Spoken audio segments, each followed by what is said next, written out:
तैयब सिद्दीकी साहब, कल खुद अदालत के अंदर से ज़ाहिर फैसला आया, जैसे मंसूर अली शाह ने जो रूल बनाने का इख्तियार है उसमें तरमीम की बात की, वन मैन शो के खिलाफ बात की, बेंचेस बनाने सूमोटो के इख्तियार पर बात की, मगर आज पार्लियामेंट ने कानून बदलने का ही फैसला कर लिया है। जो तकसीम है वो आप देख ही रहे हैं, आपके ख्याल में किस तरीके से लिया जाएगा इसको? देखिए, किस तरीके से लिया जाएगा, जाहिर है कि पार्लियामेंट ने अगर ये कानून मंजूर कर लेती है तो उसके बाद ये कानून तो होगा। अब उसके बाद आया इस कानून को चैलेंज किया जा सकेगा कि 184(3) के अंदर अगर वो कानून चैलेंज होता है तो मेरा ख्याल है कि उसके लिए फिर ये पहले तो सवाल पैदा होगा कि इस कानून के तहत 184(3) को बेंच बनाया जाए या पुराने तरीके के तहत ही बेंच बनाया जाए।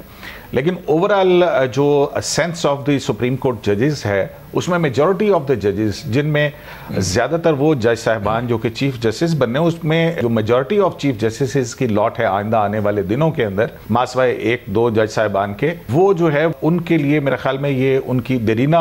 एक मेरा ख्याल स्ट्रगल है, कोशिश है जो बहुत अरसे से चल रही थी सुप्रीम कोर्ट के अपने अंदर भी कि 184(3) के इख्तियार को रेगुलेट होना चाहिए और बेंचेस की तश्कील और मुकदमात की फिक्सेशन। तो ये एक बहुत बड़ा इशू था जो कि नहीं, क्योंकि इससे पहले भी जो के मुकदमात के कब कैसे लगेंगे पॉलिसी, चीफ जस्टिस के फाइल जो है वो 1.5 साल से उनके ऑफिस में पड़ी है, वो वापस ही नहीं आई है। तो जो सुप्रीम कोर्ट के अपने अंदर जो डिस्कशंस होती है उसमें मेरा नहीं ख्याल है कि इस के मेजॉरिटी ऑफ द जजेस जो हैं वो इस नए कानून को किसी दूसरी या बुरी नज़र से देखेंगे। हसन मलिक साहब, आप बताइएगा, अगर 3 सीनियर जजेस के पास ये इख्तियार चला जाए सूमोटो लेने का भी और बेंच बनाने का भी चीफ जस्टिस के साथ, तो उनमें जस्टिस फाइज ईसा और जस्टिस सरदार तारिक मसूद आ जाएंगे। उनको तो किसी बेंच का हिस्सा ही नहीं बनाया जा रहा, उस पर ही इतनी तनकीद होती है और सवाल उठता है। तो आपके ख्याल में ये बड़ा आसानी से ले लिया जाएगा इस कानून साजी को, या चैलेंज हो सकती है या टेकअप किया जा सकता है? जी शाहजेब साहब, मेरा ख्याल है कि इसको सुप्रीम कोर्ट एग्जामिन ज़रूर करेगी। एक तो मामला ये है कि अदलिया की आज़ादी के हवाले से कोई भी ये है कि लेजिस्लेशन अगर पार्लियामेंट पास करती है तो वो स्ट्राइक डाउन हो जाएगी। इवन कॉन्स्टिट्यूशन अमेंडमेंट भी जो है वो स्ट्राइक डाउन हो जाएगी। तो ये एग्जामिन किया जाएगा और ज़्यादा चांसेस ये भी हैं कि यही अमेंडमेंट कहा जाए कि जी ये फुल कोर्ट क्या जो एडमिनिस्ट्रेटिव साइड पे देखे और वहाँ इसको कंसिडर करे।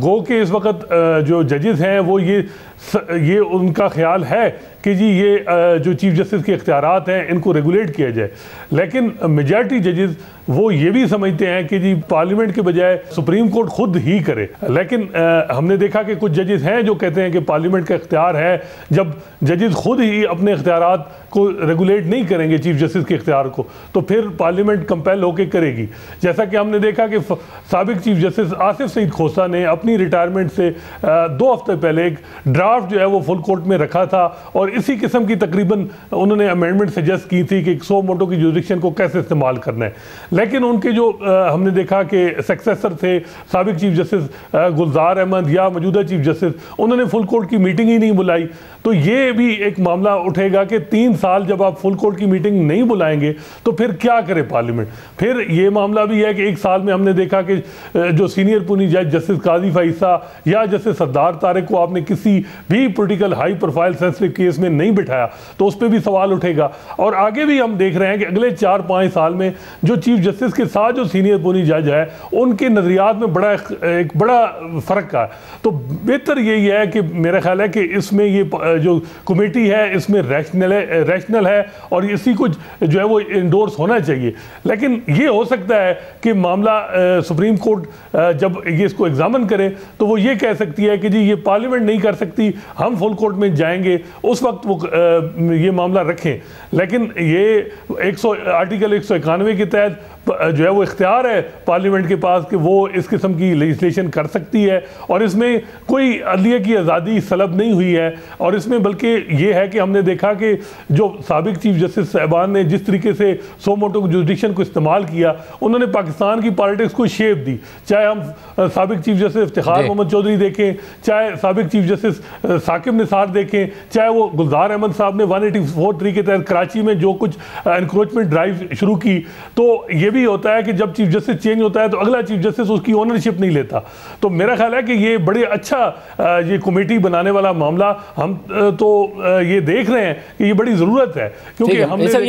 ये आम बात है। मगर सिद्दीकी साहब, ये जो फुल कोर्ट वाली बात कर रहे हैं, फुल कोर्ट जो अहम आईनी मामलात हैं उस पर बार बार मुतालबा किया जा रहा है, बार काउंसिल मुतालबा कर रही है, हुकूमत ने मुतालबा किया, आज भी अटॉर्नी जनरल ने कहा, मगर चीफ जस्टिस नहीं बना रहे हैं। वजह क्या है? जो जजेस की अपनी आपस की तकसीम है, ये वजह है, या बैक टू बैक फैसले इतने सारे हैं जिनका रिव्यू भी नहीं हुआ, जिसमें 63 भी शामिल है, कहीं वो सारे के सारे ना टेकअप कर ले फुल कोर्ट, ये मसला है? क्यों नहीं बना रहे हैं चीफ जस्टिस फुल कोर्ट? देखिए, जो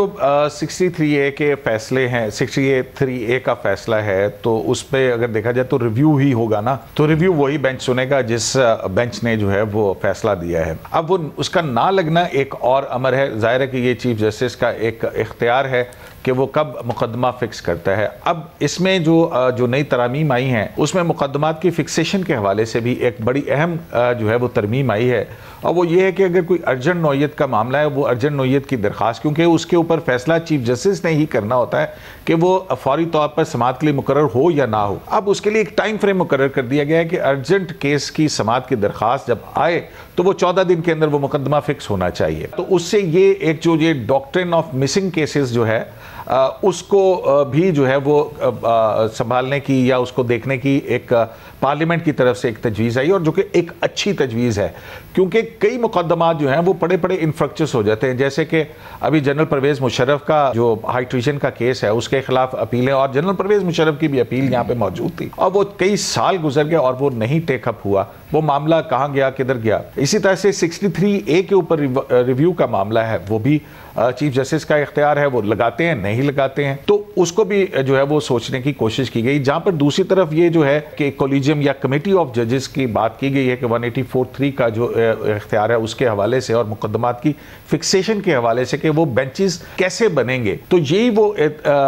बात थी कि जो चीफ जस्टिस का इख्तियार था। अब ये जो चीफ जस्टिस का इख्तियार है ये एडमिनिस्ट्रेटिव साइड के ऊपर है, एक डिस्क्रिशनरी पावर है चीफ जस्टिस की, वो किसी तरह भी इंडिपेंडेंस ऑफ जुडिशरी के साथ जो है वो टकराव नहीं होता।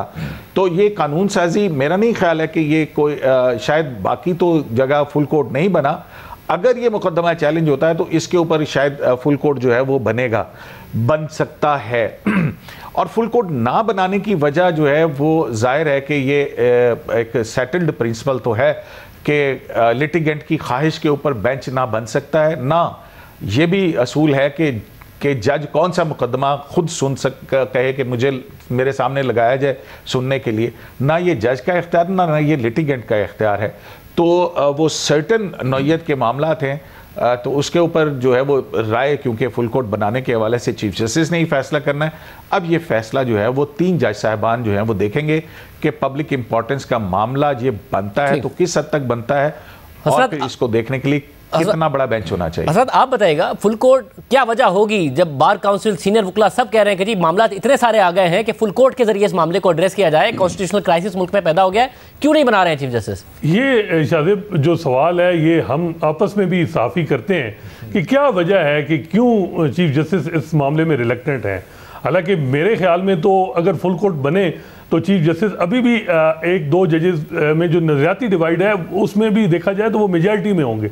लेकिन क्या वजह है कि वो जस्टिस काजी फाइसा के साथ किसी भी high profile political sensitive case में साथ बैठना नहीं चाह रहे। इवन पीटीआई की तरफ से भी ये डिमांड हुई कि जी फोर्स तब होगी उस जजमेंट की जब सारे जजेस बैठेंगे, जब आप वो जजेस जिन पे एक किस्म के एलिगेशन है कि जिन्होंने माजी में हमने देखा कि पीटीआई के हवाले से और जो ऑडियो वीडियोस भी आई हैं उन्हीं को बिठाएंगे तो क्या मॉरल अथॉरिटी होगी जो आप फैसले दे रहे हैं, क्योंकि जजेस का मामला जो है उनके पास तो मॉरल अथॉरिटी होती है। लेकिन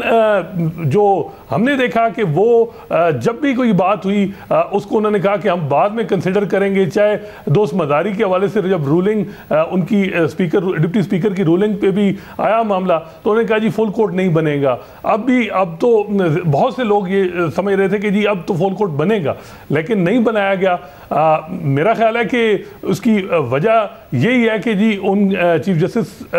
जो है वो